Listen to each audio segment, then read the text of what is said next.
যে আল্লাহর দেওয়া সম্পদ না হলে আপনি 1 সেকেন্ড না 1 ন্যানো সেকেন্ড না 1 মাইক্রো সেকেন্ড চলতে পারেন না।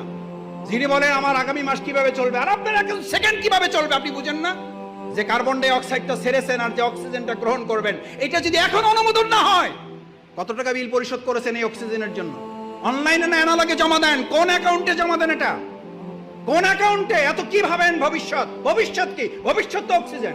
এই এখন কার্বন ডাই অক্সাইডটা ছেড়েছেন, অক্সিজেনটা আর যদি না ঢোকে এখন কি কারণ লাগবে?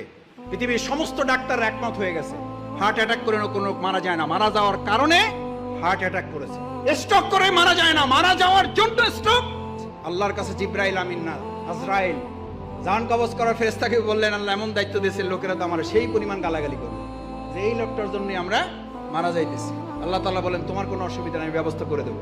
লোকেরা তোমার কথা মনেও রাখবে না, তোমার কথা স্মরণও করবে না, তোমার উচ্চারণও করবে না। ওরা বলবে গাড়ির অ্যাক্সিডেন্ট করে মারা গেছে, গাড়িরই গালাগালি করবে। ওরা হসপিটালকে গালাগালি করবে, ওরা ডাক্তারকে গালাগালি করবে, ওরা সংগঠনের মিছিলকে গালাগালি করবে। আল্লাহ আমাদের মাফ করবে।